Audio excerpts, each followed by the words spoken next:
जय हिंद दोस्तों, आपका राजीव स्टडी सेंटर में स्वागत है।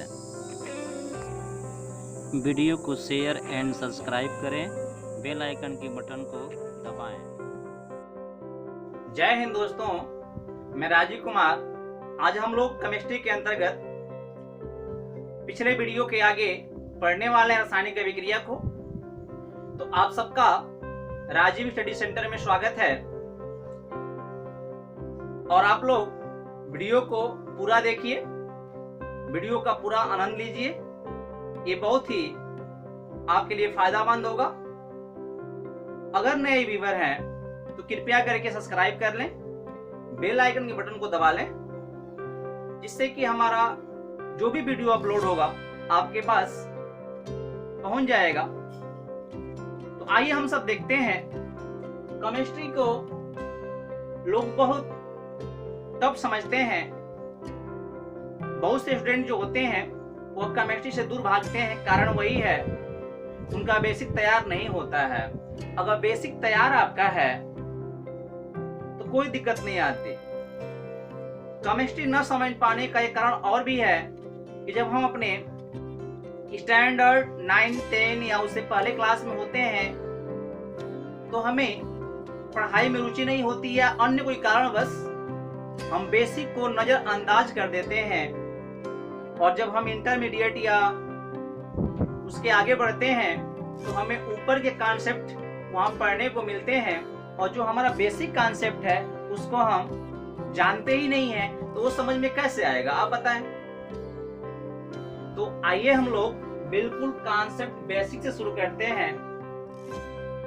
रासायनिक अभिक्रिया क्या होती है, रासायनिक समीकरण कैसे बनता है, अभिकर्मक क्या होता है और उत्पाद क्या होता है, ये सब हम देखेंगे। अगर आपको बेसिक केमिस्ट्री समझ में आ जाती है तो ऊपर के कॉन्सेप्ट आपके अध्ययन से समझ में आ जाएगी। तो फिर आइए हम सब देखते हैं।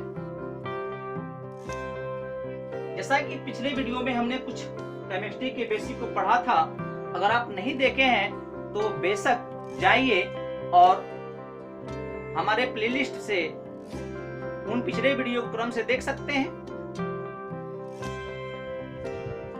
दोस्तों, पढ़ना है तो हार्ड वर्क करना ही पड़ेगा। हार्ड वर्क का कोई ऑप्शन नहीं होता,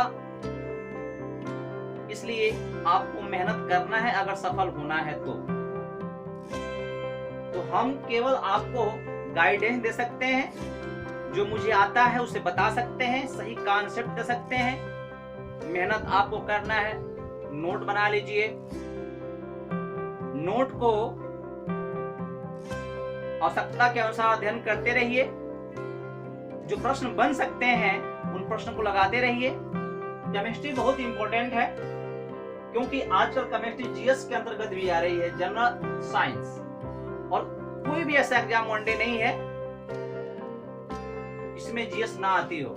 मैक्सिमम एग्जामों में, वनडे एग्जामों में जीएस के रूप में केमिस्ट्री आती ही आती है। और वह बिल्कुल सिंपल प्रश्न पूछता है, वो टफ भी नहीं पूछता। अगर टफ भी पूछता है तो हम सबको पढ़ने वाले हैं। तो देखते हैं। जैसे हमने देखा कि दो तत्व अगर उनकी आवश्यकता एक दूसरे से मिलने की है तो वो आपस में क्रिया कर जाएंगे, कुछ इलेक्ट्रॉनों को ले दे करके आपस में या साझा करके वह आपस में मिल जाएंगे और मिलने से एक बनेगा यौगिक। जितने इलेक्ट्रॉन को लिए या दिए उस संख्या को हम संयोजकता बोलते हैं, बैलेंसी बोलते हैं। ये तो हम लोग देख चुके हैं। अब हम देखते हैं रासायनिक अभिक्रिया होती क्या है। जैसे मान लीजिए जिंक है और तनु, सल्फ्यूरिक अम्ल या हाइड्रोक्लोरिक अम्ल, कुछ भी अम्ल हो सकता है। तनु का मतलब क्या होता है? तनु का मतलब होता है जिसकी सांद्रता कम हो। सांद्रता कम का मतलब होता है पतला।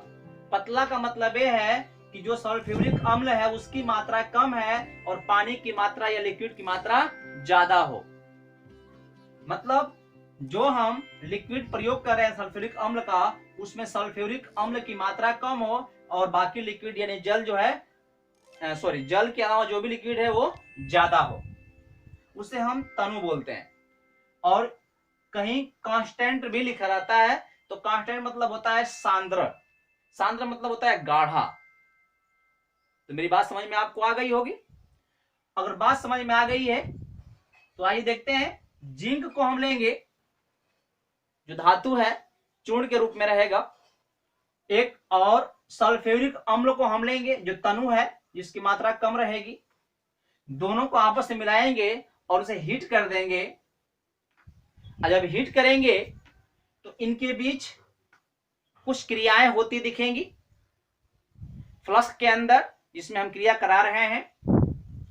जब क्रियाएं होंगी तो क्रिया होने के बाद कुछ गैस बाहर निकलेगी और कुछ प्रोडक्ट उसी फ्लास्क के अंदर रह जाएगा।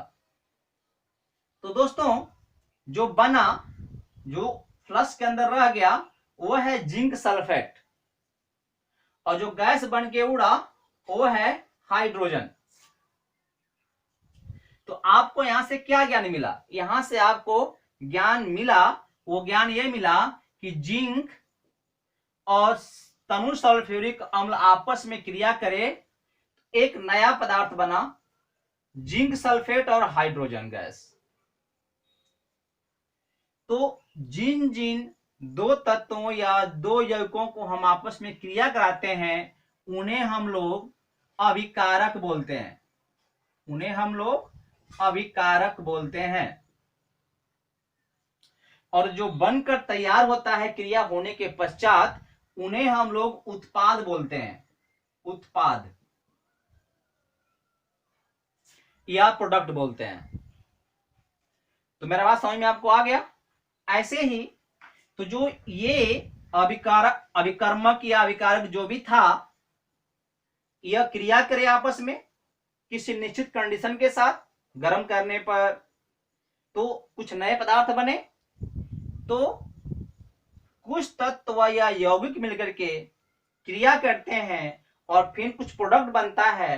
तो जो ये क्रियाएं हुई, इस पूरे क्रिया को हम रासायनिक अभिक्रिया बोलते हैं, क्योंकि इस क्रिया में केमिकलों ने भाग लिया, इसलिए इसका नाम था केमिकल रिएक्शन यानी रासायनिक समीकरण। एक अन्य उदाहरण देख लीजिए, जैसे मैग्नीशियम और ऑक्सीजन। मैग्नीशियम और ऑक्सीजन दो तत्वों को आपस में मिलाया जाए या मिलाया गया तो क्या पाया गया? ये आपस में क्रिया कर गए, अभिक्रिया कर गए और एक नया प्रोडक्ट बना, उसका नाम पड़ा मैग्नीशियम ऑक्साइड, उसका नाम पड़ा मैग्नीशियम ऑक्साइड। जो मैग्नीशियम ऑक्साइड है यह उत्पाद हुआ, उत्पादन हुआ, प्रोडक्ट हुआ। और जो यहां पे दोनों तत्व हैं यह अभिकर्मक या अभिकारक हुए। और जो पूरा प्रक्रम हुआ, प्रोसेस हुआ, इसे हम रासायनिक अभिक्रिया बोले, क्योंकि रसायनों का तो अभिक्रिया हुआ। ये दोनों रसायन थे, अभिक्रिया और रसायन बना, नाम पड़ गया रासायनिक अभिक्रिया। तीर जो होता है ये इक्वल टू का प्रतीक होता है, बराबर का प्रतीक होता है कि यह चीज मिलकर के ये बनी। तो ये तो होगा रासायनिक अभिक्रिया। जब इसे हमें लिखना होगा, एक स्टैंडर्ड तरीके से लिखना होगा,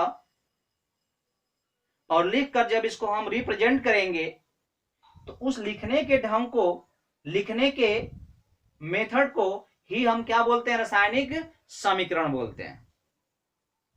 आइए देखते हैं इन दोनों को ही। इसी पहला का यदि लिखना होगा हमको रासायनिक के रूप में, रासायनिक प्रतीक के रूप में लिखना होगा, तो हम क्या करेंगे? तो हम जिंक का प्रतीक लिखेंगे। जिंक का प्रतीक क्या होता है? तो जिंक का प्रतीक हमको पता है Zn होता है, आपको भी पता होना चाहिए, क्योंकि केमिस्ट्री का बेसिक है तत्वों के बारे में जानकारी होना, तत्वों का परमाणु क्रमांक और अणु भार, परमाणु भार आपको ज्ञात होना चाहिए। तो जिंक हो गया। फिर तनु सल्फ्यूरिक अम्ल, डाइल्यूट H2SO, और यह यौगिक है, एक अम्ल है। जिसका सूत्र होता है H2SO4। तो रासायनिक समीकरणों में रासायनिक विज्ञान के अंतर्गत आपको जो बेसिक यौगिक तत्व मैक्सिमम प्रयोग किए जाते हैं उनके क्रमांक, उनके सूत्र, उनके प्रतीक आपको याद रहना चाहिए, नहीं तो आपको दिक्कत आ सकती है। आइए देखते हैं। जब दोनों क्रिया करेंगे तो क्या बनेगा, बनेगा जिंक सल्फेट ZnSO4। ये जिंक सल्फेट का सूत्र है। और बनेगा हाइड्रोजन गैस। हाइड्रोजन का केवल H नहीं होता है, यह हाइड्रोजन जो बनेगा, उत्पाद बनेगा, वह कोई प्रोडक्ट बनेगा, मतलब बनेगा यौगिक। और बनेगा यौगिक तो वह यौगिक क्या होता है, हाइड्रोजन जो होता है अणु यौगिक का वह H2 होता है। जो हम गैस प्रयोग करते हैं, जो गैस को हम देखते हैं हाइड्रोजन गैस को, वह H2 होता है, मतलब एक अणु H2 कहलाएगा। ये हो गया रासायनिक समीकरण। तो रासायनिक समीकरण हम किसे बोल सकते हैं, तो हम जब रासायनिक अभिक्रिया में यौगिकों को उनके प्रतीकों के रूप में लिखते हैं तो इस तरह के रिप्रेजेंटेशन को, लिखने के ढंग को हम क्या बोलते हैं, रासायनिक समीकरण बोलते हैं। हमने बस क्या किया, यहाँ पे जो ये यौगिक थे, तत्व थे, जो भी थे, उनके प्रतीकों को हमने क्या किया, लिख दिया। तो ये क्या बन गया, रासायनिक समीकरण बन गया। रासायनिक समीकरण ए भी है और ए भी है। यह सामान्य रासायनिक अभिक्रिया को शो करता है, और जब हमने प्रतीक के रूप में सजा दिया, इसको लिख दिया, तो हम इस रासायनिक समीकरण बोलेंगे। इसका क्या होगा, तो मैग्नीशियम Mg होता है प्लस, ऑक्सीजन का होता है O2, क्योंकि मैग्नीशियम का जो यौगिक होता है, अणु होता है, वह एक परमाणु से बन जाता है। तो मैग्नीशियम का अणु भी Mg होता है और इसका तत्व भी Mg होता है। लेकिन ऑक्सीजन का तत्व केवल O होता है, लेकिन जिसको अणु होती है वह O2 होती है, मतलब दो तत्व से मिलकर के एक अणु बनता है। ये ध्यान दीजिएगा, ये धीमे धीमे करते करते आपको सब पुनरावृत्ति इसकी हो जाएगी, समझ में आने लगेगा। जब दोनों ने क्रिया किया तो क्या बना, मैग्नीशियम ऑक्साइड बना, मतलब MgO बना, मैग्नीशियम ऑक्साइड बना। अब ये कैसे ऐसा बन गया आप समझ सकते हैं। देखिए कैसे, हमने बताया था जब दो तत्व मिलते हैं तो कैसे कोई प्रोडक्ट बनता है, हम तय करते हैं। तो ध्यान दीजिए, Mg कितना है, इसका देखा जाए तो Mg का परमाणु क्रमांक कितना होता है, तो इसका परमाणु क्रमांक जो होता है, संयुक्ता जो होती है इसकी 2 होती है, इसकी भी 2 होती है। त्रिया गुणा होगा तो Mg2 हो जाएगा और O2 हो जाएगा। और मैंने कहा था कि यदि दोनों का बराबर या दोनों का ऐसा हो जो जिनका मसा संभव है, जिनका एलसीएम संभव है, तो एलसीएम से भाग कर देंगे तो सरल बन जाएगा। और जब भाग करेंगे तो क्या हो जाएगा, MgO बन जाएगा। तो ये MgO बना, यही सूत्र है मैग्नीशियम ऑक्साइड का। तो आपको समझ में आ गया। तो हमने देखा रासायनिक अभिक्रिया क्या है। तो जब किसी भी रासायनिक अभिक्रिया में उन यौगिकों को या तत्वों को हम जब उसके प्रतीक में लिखते हैं तो उसे रासायनिक समीकरण बोलते हैं, जिसमें अभिकर्मक और उत्पाद दोनों होते हैं। अब हम देखते हैं आगे, हम देखते हैं इनमें कुछ और बातें। संतुलित समीकरण, संतुलित समीकरण जैसे में जब हम कोई लेबोरेटरी में प्रयोग कराते हैं तो हमें कुछ प्रयोग करने से कुछ उत्पाद बनता है, मतलब कुछ अभिकर्मक के द्वारा कुछ उत्पाद बनता है।